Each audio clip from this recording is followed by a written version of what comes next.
They arrive with the east wind, a torrent of whirling doom.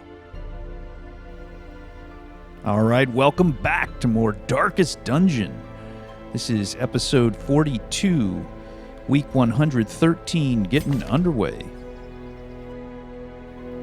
And kind of an odd town event to start off with. The Adder's Kiss, graceful and deadly, these elegant executioners are welcome additions to the standing army. So yeah, this is just a random town event. All it does is it gives you 2 extra shield breakers. As you saw when we inspected them, they were both level 0. There was nothing special about them. There are town events like this for each class, I think, where in addition to the heroes that show up on the stagecoach for that week, you get the extra 2 of whatever class for the town event. So obviously it would be very helpful in the early game when you're trying to fill out your roster and everybody's low level anyway. But in the late game like this, it's completely worthless. And obviously, because this isn't the Sunshine in the Thicket town event like you saw last episode, I have elected to go in and do this boss without any bonus damage from the town event. And you've seen me do this before, and I'll say it again. We're not going to need the bonus damage for this boss fight. I know I ate my words and regretted not having the bonus damage against the drowned crew, but you've seen this encounter before. There's the big cannon, there's some bandits. The only real danger is if you let the fuseman light the cannon, so that's the whole rub. You just have to make sure that you one-round that guy and don't let him take his turn, and in the meantime, survive the paltry damage from the bandits that comes your way and chip away at the cannon.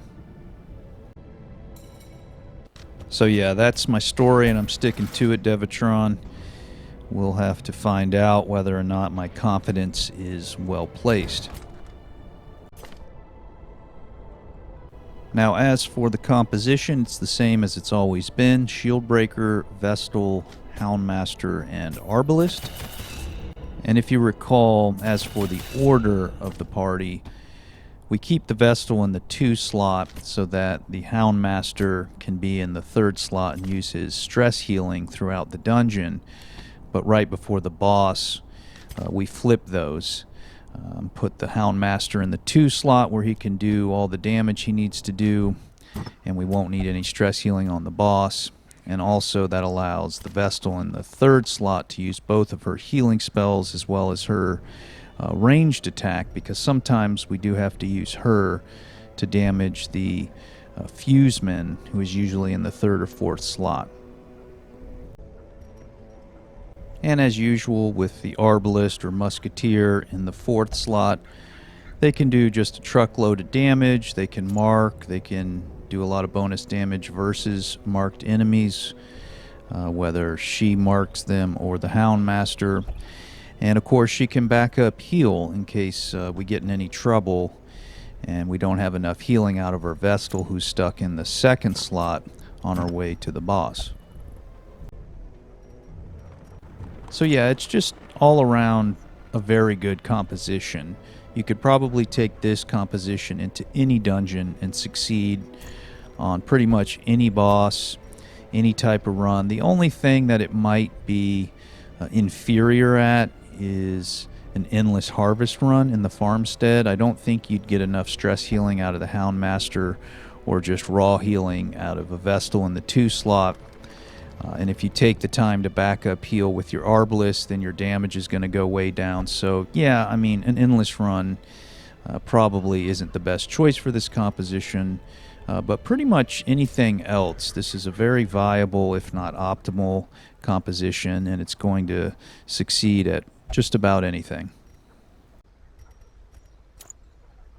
Now, as for our overall progress, this is a big episode. This is a big moment. This is the final dungeon and final boss before we embark on the Darkest Dungeon, the last 4 dungeons of the game and the entire playthrough. So We have come quite a long way here, and we're very, very close, and I hope you've enjoyed it thus far, and I really hope you've enjoyed the compiled backstories before each of these final bosses.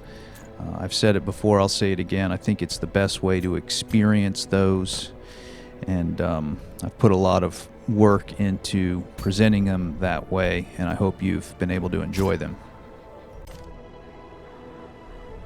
Okay, so we're just about ready to go.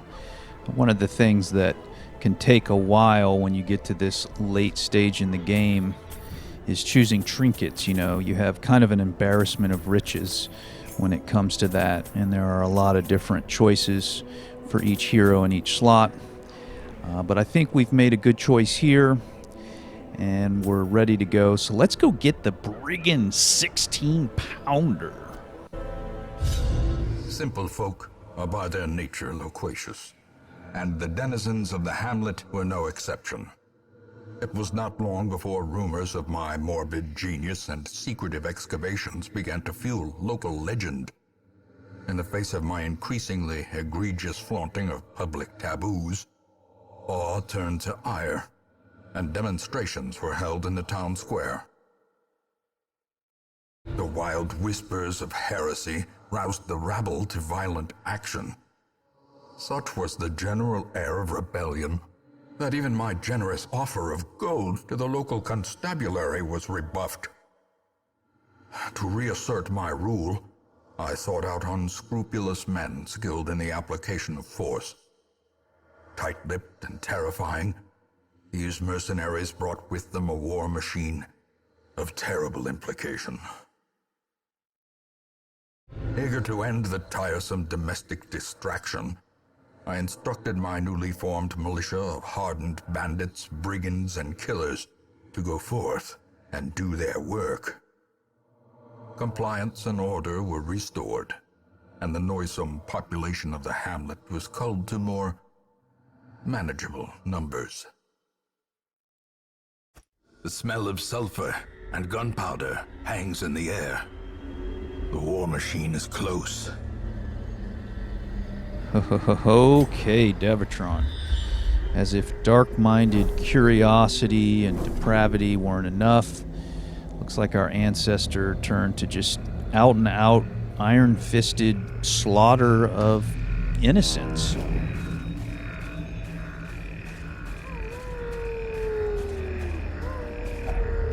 Nature herself, a victim to the spreading corruption, malformed with misintent.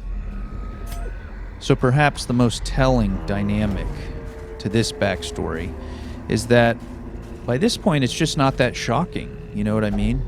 It's just not that twisted, it's just not that sinister, especially given just how utterly evil and atrocious some of the other acts of our ancestor were. But just straightforward silencing dissent through mass slaughter? Yeah, that's not twisted at all. No big deal. If only treasure could staunch the flow of otherworldly corruption. So yeah, not that it needs to be said anymore, but our ancestor was a real evil son of a bitch, and with any luck we can remedy some, if not all, of the damage he caused.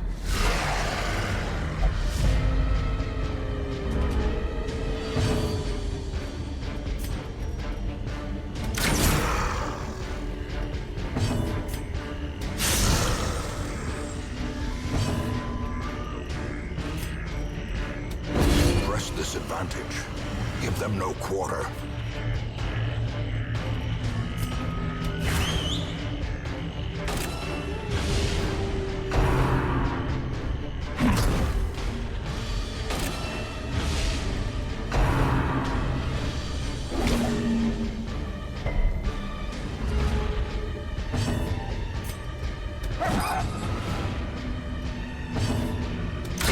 Eradicated.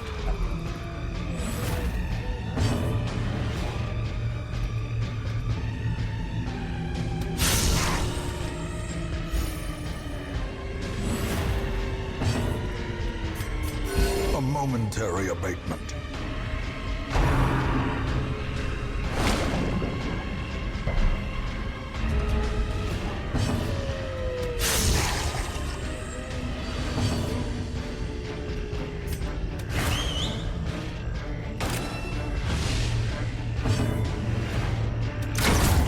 accursed champion falls.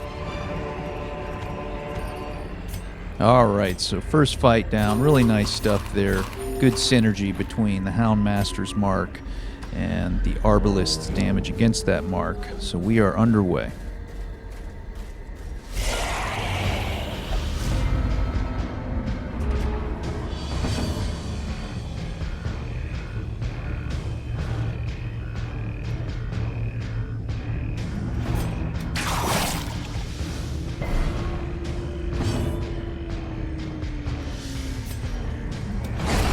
As the fiend falls, a faint hope blossoms.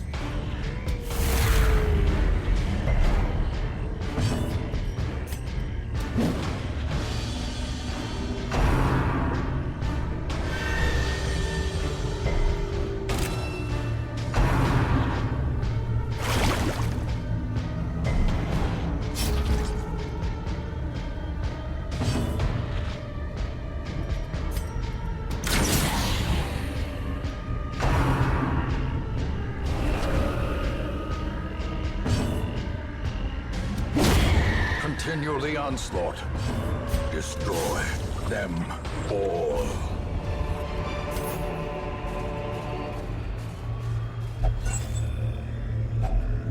Finding the stuff is only the first test. Now it must be carried home. All right, map-wise, pretty easy draw here. The boss could be in one of two rooms, but they're right next to each other on the left side of the map there.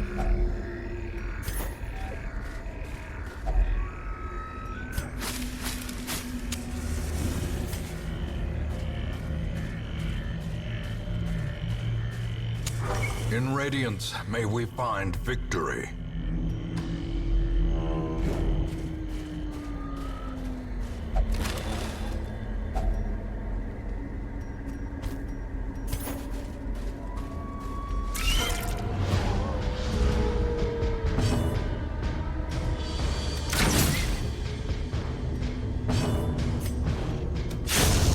Annihilated.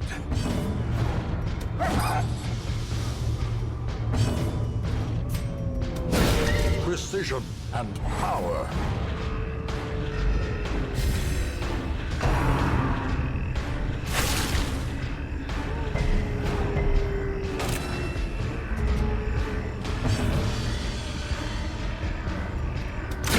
Obliterated.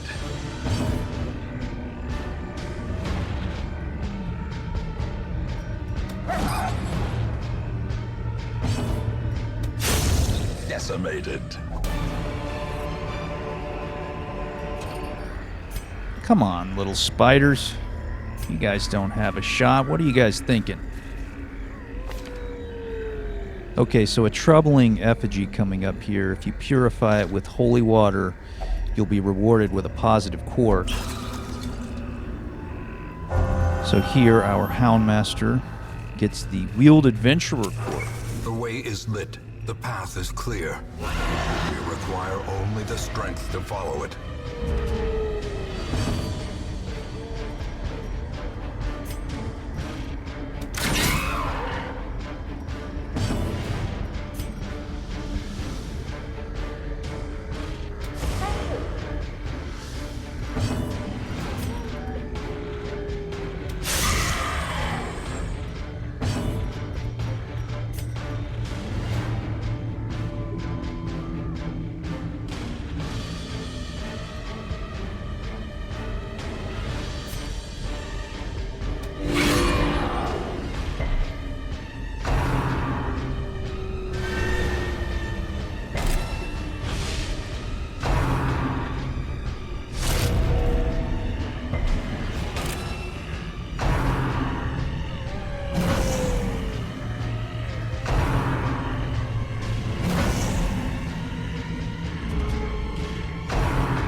promise of safety.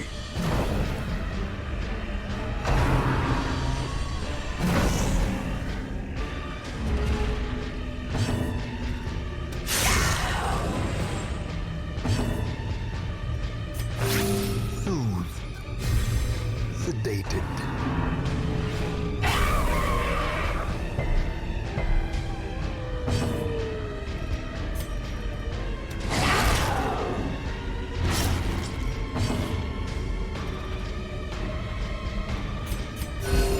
Compassion is a rarity in the fevered pitch of battle.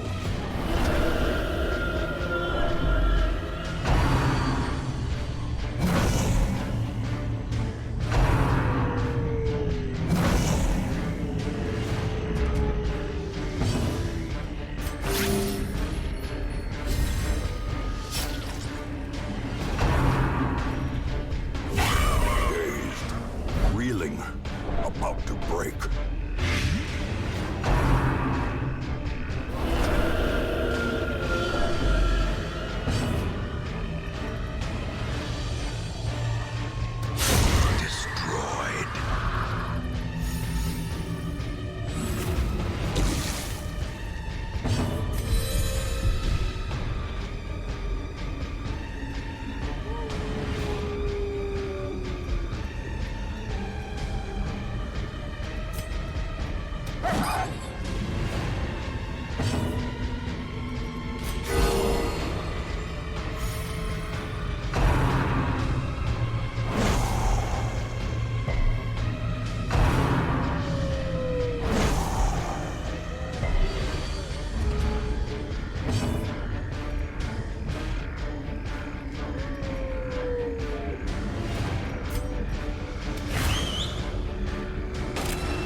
The slow death, unforeseen, unforgiving.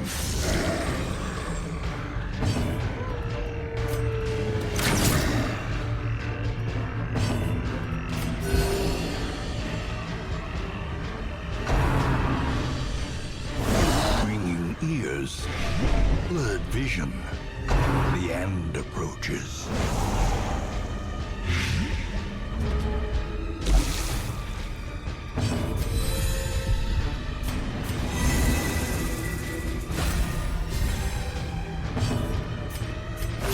The wounds of war can be healed, but never hidden.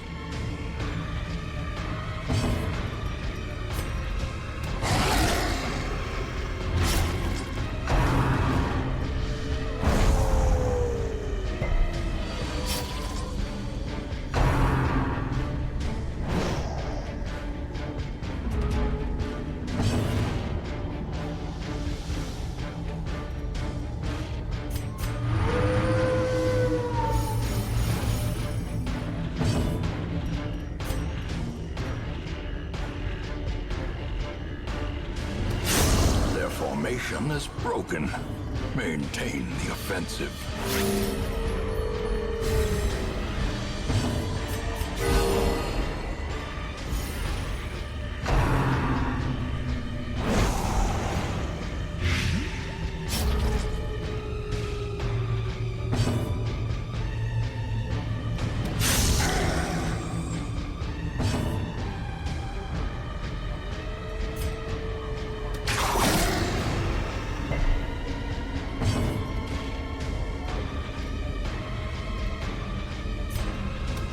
Confidence surges as the enemy crumbles. A trifling victory, but a victory nonetheless. Wow, Devatron. Really tough fight. I think that ended up being harder than the boss itself. Those hateful Viragos can be just really nasty, as you saw. So we got in some trouble there, but thankfully we pulled through it and nobody ended up hitting death's door.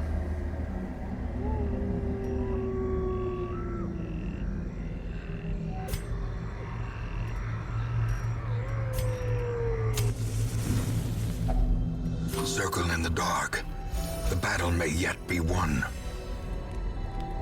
Okay, so we didn't get any scouting, so we don't know which of these two rooms the boss will be in, but we know it'll be in one of them, and we're right here, so this is essentially the last room before the boss. Accordingly, we need to camp.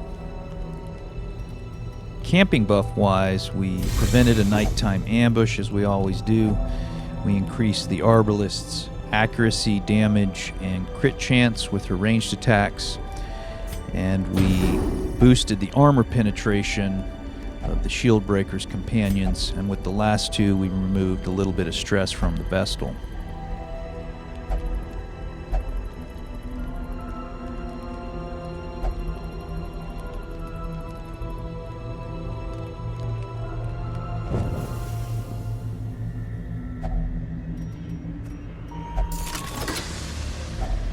Packs laden with loot are often low on supplies.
Monster's size has no intrinsic merit, unless inordinate exsanguination be considered a virtue.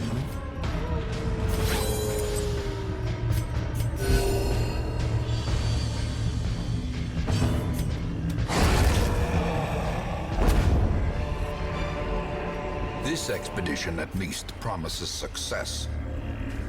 Alright, so we really whipped some ass there, Devatron. Wealth beyond measure, awarded to the brave and the foolhardy alike.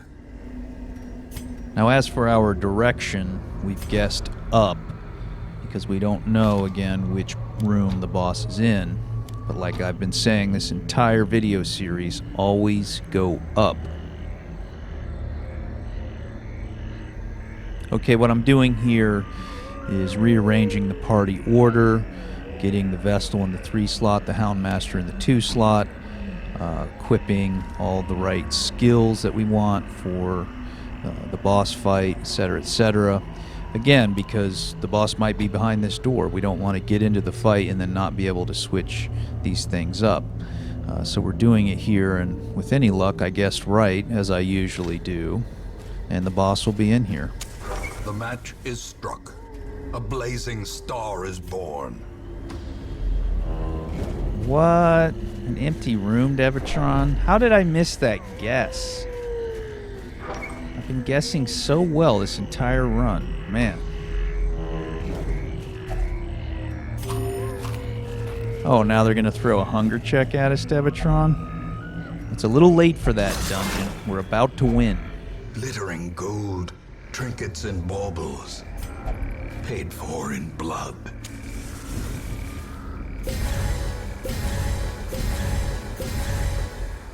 Alright, here we go, Devatron. Let's get the Brigand 16-pounder. A marvel of technology. An engine of destruction.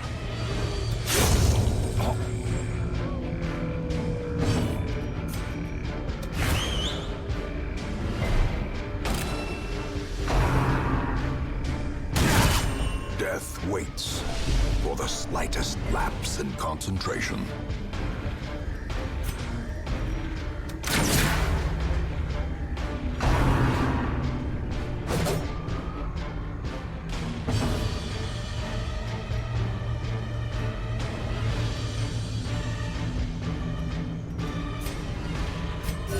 The wounds of war can be healed, but never hidden.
decisive pummeling.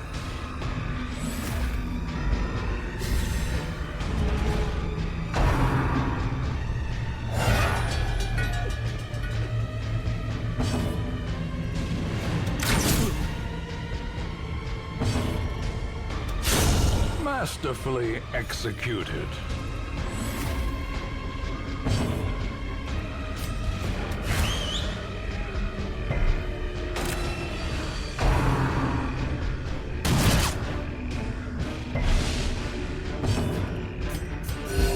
Soothed. Sedated.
Devastating blow.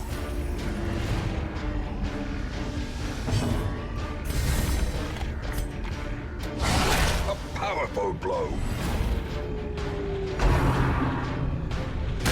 How quickly the tide turns.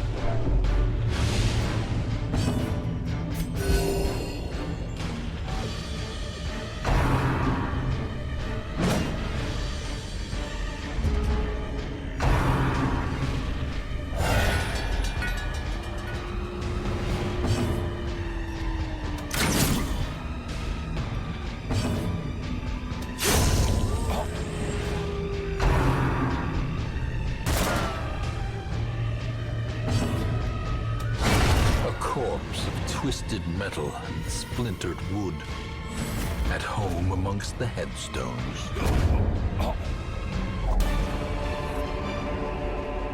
As victories mount, so too will resistance. Oh yeah. Big time, Devatron. Man, we whipped that cannon's ass. Yeah, that composition just aces this fight. It's kind of a slow and methodical way of doing it, but it's pretty safe and pretty reliable. All right, let's tally it up. So the Fuseman's Matchstick, a really great trophy there. Decent gold, heirlooms, etc. We weren't here that long again, but we really just crushed that boss. On to the Quarks. Okay, so Unerring replacing Cove Tactician. Not too bad. Technically, there are some ranged attacks from the Shield Breaker. Lygophobia isn't that big a deal. But Slugger replacing Deadly. No, that's terrible on our poor Arbalist. the darkest dungeon, Devatron. The Brigand 16-pounder is down. The Weald is down. All of the dungeons are down, Devatron. The only thing left is the darkest dungeon itself. We'll see you in the next episode.